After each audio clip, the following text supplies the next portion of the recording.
You were never cut out for this role, my manager said, her tone dripping with disdain as she leaned back in her designer chair. She spoke as if she had rehearsed the line, savoring the delivery. The office lights glinted off the glass walls behind her, casting her in a halo of authority she hadn't truly earned. Across the table, I folded my hands in my lap, forcing myself to remain composed. My heart pounded, but I refused to give her the satisfaction of seeing it. She tilted her head, smirking. You've been useful, Amanda, but the Westbridge Complex project needs someone with actual vision. Someone like me. I raised an eyebrow. The same project where my redesign saved us nearly $400,000 in construction costs? Her smirk deepened. Our redesign, Amanda. Don't make this difficult. I presented it to the board. That's what leadership is. Knowing how to communicate ideas. Your job is to support me, not compete with me. She sighed theatrically, as if I were a child who refused to understand her rules. I nodded slowly, letting a strange calm wash over me. I understand perfectly. I'll be gone on Friday. But Monday, I allowed the pause to linger, watching her eyes narrow. Monday is going to be fun. She rolled her eyes and waved a dismissive hand. Always with the cryptic comments. This is exactly why you'll never move up. You don't belong here, Amanda. Some people just aren't leadership material. Her words stung, not because I believed them, but because they echoed years of her quiet sabotage. Still, I stood, smoothed my blazer, and walked out of her office without another word. Through the glass walls, I caught glimpses of my colleagues. Some avoided my eyes. Others looked at me with pity. They had seen the way my manager, Victoria Hayes, the firm's youngest and most celebrated director, used me. They had watched her climb the ranks by harvesting my ideas, polishing them with a few words, and presenting them as her own. 8 years I'd given this company. 8 years of late nights, weekends sacrificed, and designs that had won awards under her name. I'd always told myself it was temporary, that eventually the truth would shine through. But the truth didn't matter in an office where charisma outweighed substance. As I walked back to my desk, my phone buzzed. A message from Eric, one of the senior engineers I trusted. How did it go? I typed back quickly. As expected, she's pushing me out. His reply came fast. That's insane. After everything you did for the coastal housing project? Her project, I corrected with bitter humor. At least that's what the press release had said. I opened my desk drawer and pulled out a small black external hard drive. It looked so ordinary, yet it contained months of careful preparation. Every design draft I'd created, every email chain, every timestamp that proved my authorship.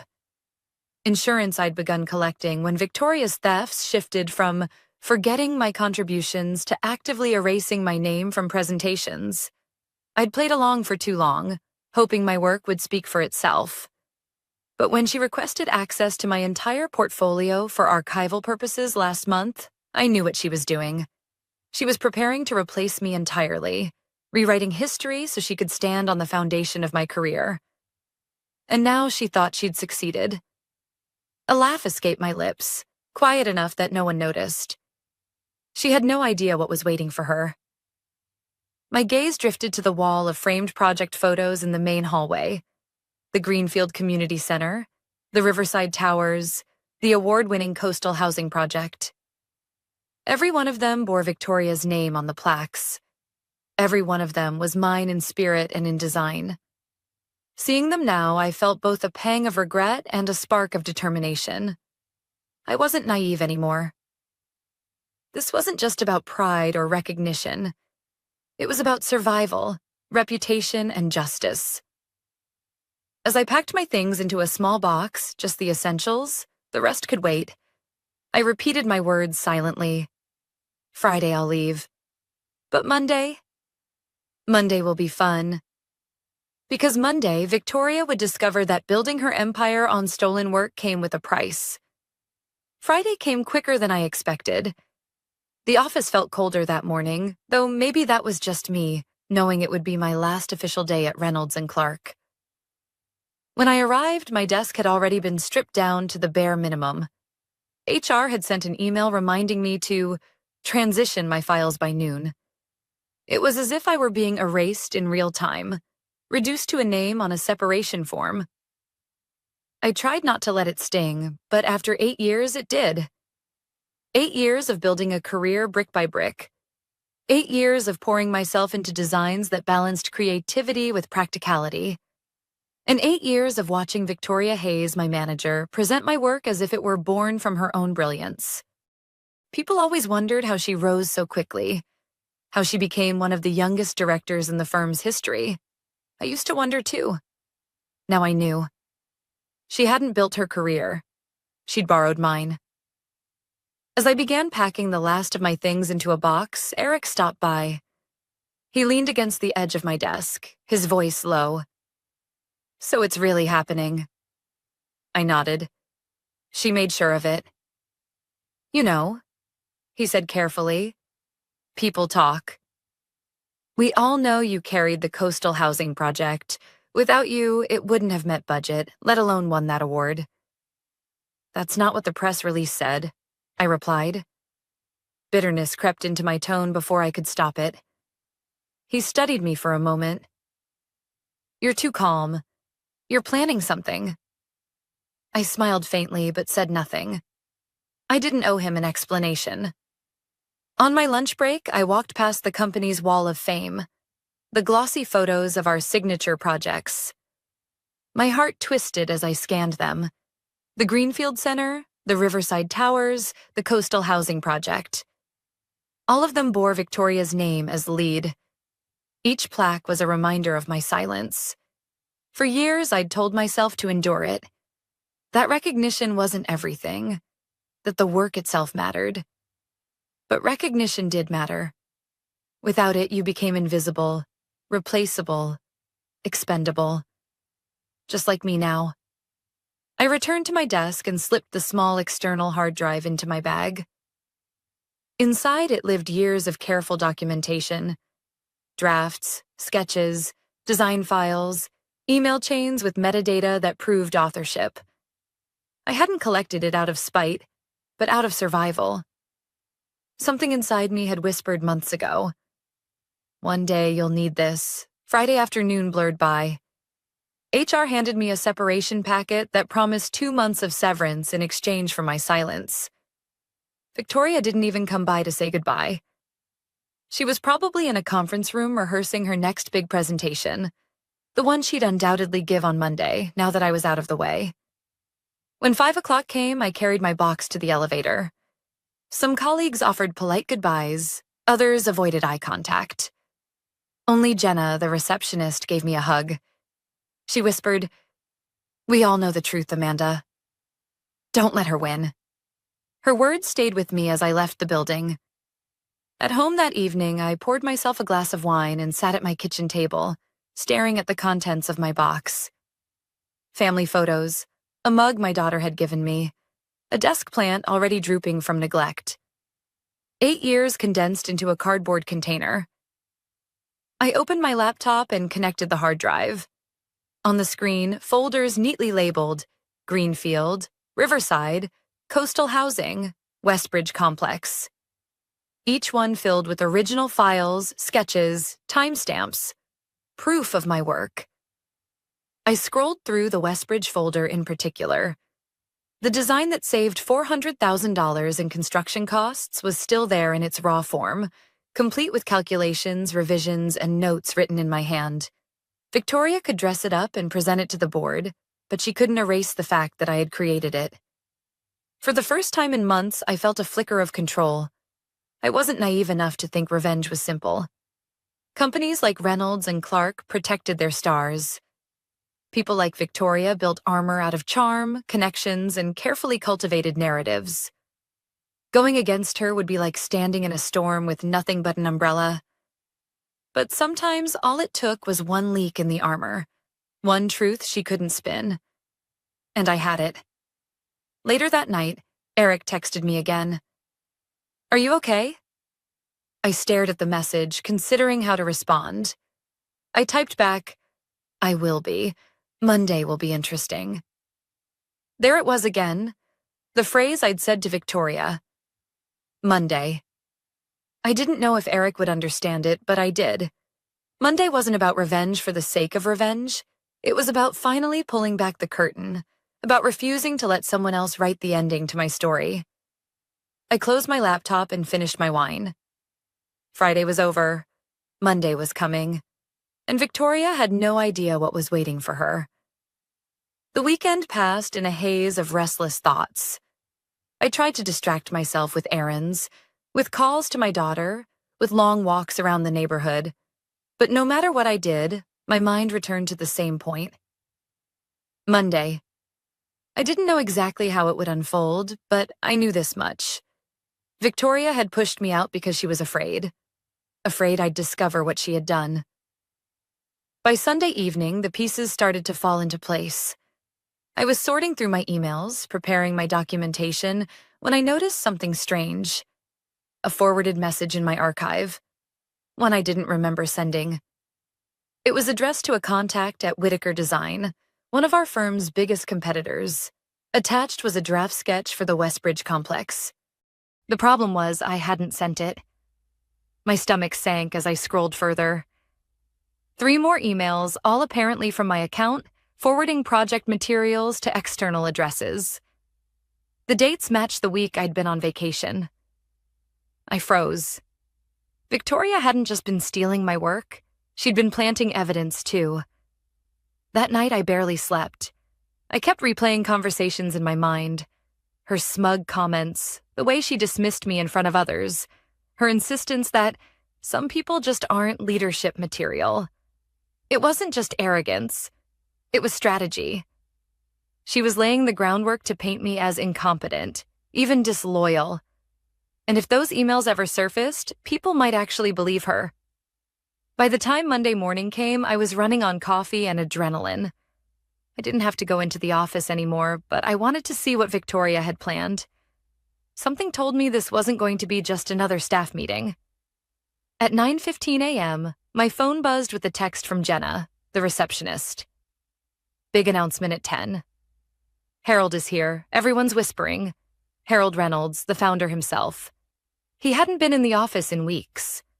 My pulse quickened. Whatever this was, it was important. I threw on a blazer and grabbed my bag, the hard drive tucked securely inside. By 9:45, I was in the lobby, blending into the small crowd of employees trickling toward the conference room. No one seemed surprised to see me. Maybe they assumed I had been invited. Inside, the atmosphere was tense. Victoria stood near the front, polished as ever in her navy suit, radiating confidence. She didn't even glance in my direction. That alone told me she was nervous. Pretending I wasn't there was easier than acknowledging me. Harold cleared his throat. Thank you all for joining us on short notice. Today marks a pivotal moment for Reynolds and Clark. We are proud to announce a strategic collaboration with Whitaker Design on the Westbridge complex. The room erupted in polite applause. My chest tightened. Whitaker, the very competitor my stolen emails had been sent to. Victoria stepped forward, smiling graciously. This partnership is the result of months of effort, and I am honored to have led the design vision that made it possible. The Westbridge complex will set a new standard for sustainable urban development. She clicked a remote, and my sketches filled the projector screen. My renderings, my calculations, my sleepless nights, paraded as her own. I felt my jaw clench. The presentation went on for 20 minutes, a polished performance of stolen brilliance. Victoria spoke about her innovations, about her cost-saving designs, about her vision for the city. When it ended, Harold turned to the room. Effective immediately, Victoria Hayes will serve as lead director for the Westbridge project. Her leadership has positioned this firm as a leader in sustainable design. Applause again. But this time, I noticed something different. Not everyone was clapping enthusiastically. A few glanced at me, uncertainty in their eyes. After the meeting, I slipped into the hallway, my mind racing. It all fit together now. The stolen files, the planted emails, the accelerated timeline of my departure. It was all to clear the way for this announcement. Victoria had set me up as the fall guy. If anyone ever questioned the designs, she could point to those fake emails and claim I had leaked them to Whitaker. Meanwhile, she would stand at the front of the room, basking in applause. As I left the building, Eric caught up to me. "Amanda, wait." He lowered his voice. "You need to be careful. After you left Friday, Victoria told people you'd been acting unstable. She even suggested you'd tried to claim credit for her work." My chest tightened. Of course she did. "She's covering her tracks," he said. "And now with this Whitaker deal, she looks untouchable." Untouchable, I repeated softly. For now, maybe. Because what Victoria didn't know was that I still had the originals. The raw files with timestamps that predated her so-called vision. And I wasn't about to let them gather dust. That evening, I sat at my kitchen table again, the hard drive glowing faintly beside my laptop. I opened the Westbridge folder and scrolled through every draft, every calculation, every annotated sketch. For the first time in months, I felt something close to clarity. Victoria had built a trap for me, but she hadn't realized I'd built one for her too. By noon on Monday, I'd stopped shaking. Not because I felt brave, but because fear eventually burns itself out and leaves something harder behind. I called a lawyer a former client had recommended, employment and IP, and by 1:30 p.m. I was in her small conference room, clutching my hard drive like it might disappear if I blinked. She introduced herself. Maya Patel, direct voice, no fluff. I gave her the short version. 8 years of work, a manager who took credit, suspicious leaks to a competitor while I was on vacation, and this morning's announcement with my designs on the screen under her name. Maya listened without interrupting. When I finished, she steepled her fingers. 2 tracks, she said. Authorship and ownership aren't the same. The firm may own the work product, but authorship and misconduct matter. We don't blast the press. We put the company on notice, request a litigation hold, and force an internal forensic audit. If they stonewall, we escalate. Meanwhile, we warn the partner firm that authorship is in dispute. No specifics, no files. Just enough to make them pause. I exhaled. So I'm not crazy. You're precise, she corrected. That's better. We drafted 2 messages. The first to Harold Reynolds and the firm's general counsel, subject line, litigation hold and authorship dispute, Westbridge. It included a short factual summary. Original CAD files with timestamps predating any submission to Whitaker, contemporaneous emails documenting my design process, and evidence that emails were sent from my account to external domains while I was out of state. I didn't attach files, just an index and screenshots of file properties with visible dates. We requested a forensic review of server access logs, email rules, and workstation logins for the dates I was in Vancouver, plus a preservation order on all Westbridge-related content. The second message went to Whitaker's legal inbox, CCing Maya, notice of disputed design authorship, Westbridge. 1 paragraph, clinical and calm. Authorship was under internal investigation at Reynolds. I requested they refrain from public representations until it was resolved. No accusations, no drama. I hit send at 2:07 p.m. At 2:22 p.m., Harold replied, "Please come in at 4 p.m. General counsel will join. Bring your documentation." The speed told me they were worried. Good. I texted my daughter that I might be late for dinner. "You've got this," she wrote back. Evidence beats volume. At 3:58, I stepped out of the elevator with my bag over my shoulder, and that peculiar sensation of walking into a building you no longer belong to. Jenna gave me a small nod from reception. "Conference room B," she mouthed. Harold was already seated, tie loosened, the firm's general counsel, Linda Cho, beside him with a legal pad. Victoria wasn't there. Relief washed over me. "Thank you for coming, Amanda," Harold said, voice formal.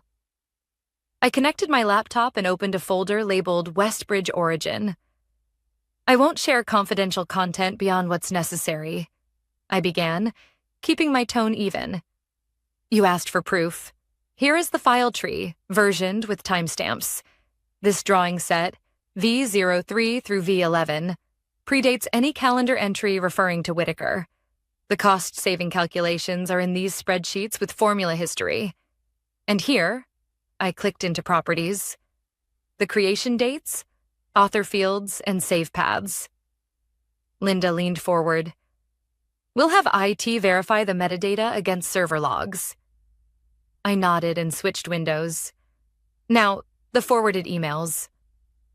I brought up my mail archive. 3 outbound messages to external domains while I was on vacation. I didn't send them. There was also a filter created that week forwarding anything with Westbridge in the subject to an external alias. IT can confirm rule creation, and the IP addresses used Harold rubbed his temple. Why didn't you bring this to us sooner? Because every time I tried to raise credit issues, they were reframed as performance problems, I said, looking at him, not away. And because I needed more than my word. Linda picked up the phone and dialed an internal extension. I'm placing a litigation hold on all Westbridge content. Pull workstation logs for Amanda Carter and Victoria Hayes for June 15th through June 21st. I want email audit logs, rule changes, and any remote sessions. She hung up, then turned back to me. Anything else?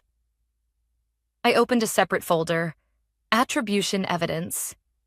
Emails from earlier projects, Greenfield, Riverside, where Victoria explicitly asked for my drafts and costing magic, giving me explicit credit in writing before later speeches erased it. This isn't about ownership, I said quietly. It's about authorship and a pattern. We were interrupted by a knock. Victoria stepped in, poised, smile fixed. I heard there was a meeting regarding Westbridge, she said, like a line she'd rehearsed. Her eyes flicked to my laptop. I assume we're being fair to all parties? Linda was crisp. We'll speak with you separately, Victoria. Victoria's smile tightened. She didn't move. Well, since I'm here, separately, Linda repeated, standing. The room chilled. Victoria hesitated, then left, heels clicking in a staccato that sounded angrier than she meant. A text flashed on my phone from Jenna. FYI. Victoria asked it 10 minutes ago if they could clean old caches from project drives. They said no. Linda's eyes met mine. Please forward that screenshot to me. I did. For the first time, Harold's expression shifted from weary to alert. We need to contain this. We broke for 30 minutes while IT pulled preliminary logs. I waited in reception, palms pressed to my coffee cup for warmth I couldn't feel. Eric passed by and slowed, his voice barely above a whisper. Whatever you did, keep going. The tone in there changed. At 5:12, Linda called me back. She didn't smile. She didn't need to. Preliminaries show your mailbox rule was created from a desktop registered to Victoria's user profile during your vacation. There were 2 remote sessions into your workstation from her credentials. We're still validating, but it's not good for her. Harold swallowed. We'll need to brief Whitaker and the city. I closed my laptop gently. You also need to make sure the narrative is accurate before anyone else writes it for you. Linda nodded. Tomorrow, 10 a.m., joint review with Whitaker and our board representatives. Bring your index and be prepared to walk through your process. She paused. Thank you for documenting. As I left the building, the sky over the river was the color of steel. I thought of what I'd told Victoria. I'll be gone on Friday, but Monday will be fun. Fun wasn't the word. Necessary was. Truth was. And for the first time in a long time, Monday had finally bent toward both. My phone buzzed again. An email from Whitaker's legal. Received. We will suspend external communications regarding Westbridge pending clarification. I exhaled, a long, shaking breath that tasted like relief. Chain of custody. That's what Maya had called it. For once, the chain led somewhere solid. Tuesday at 9:58 a.m., I was back in conference room B. The table was fuller this time. Harold and Linda, two board members I'd only seen at holiday parties, Whitaker's counsel with their project lead, a city planner from Westbridge, our IT director, and a quiet man introduced as an external forensic consultant. Victoria arrived last with a polite, brittle smile and a PR manager in tow. Linda set the tone. Ground rules. We're establishing authorship and chain of custody. No one will disclose confidential materials beyond what's necessary. We'll keep this factual. I plugged in my laptop and opened the same index I'd shown the day before. I'm not handing over my entire archive, I said, but I'll walk you through the version history, creation dates, and the process notes tied to each milestone. Whitaker's counsel nodded. That's sufficient for our purposes. I started at the beginning. Early massing studies, then the cost models that cut steel and glazing spend without compromising performance. Then the phasing diagrams for flood season operations. I clicked through properties windows and displayed the formula history in the spreadsheets. The timestamps were dull, almost boring, which is what made them powerful. Boring proof is the hardest to argue with. The city planner leaned forward. Your flood egress assumptions, were those based on the 50-year or 100-year projections? 100-year, I answered, opening the note attached to V07. Plus a 10% buffer because the seawall retrofit is still unfunded. The reversible ground floor partitions are detailed here. I zoomed to the annotation. Whitaker's project lead asked about loading on the green roof spans. I brought up my calc sheet and read the live values. No theater, just numbers. When their questions tapered off, Linda turned to IT. Preliminary findings? Our IT director kept to bullet points. Mailbox rule forwarding any email with Westbridge in subject line was created from a workstation registered to Victoria Hayes on June 17th at 9:41 p.m. 2 remote sessions into Ms. Carter's machine were initiated that week using Ms. Hayes' credentials.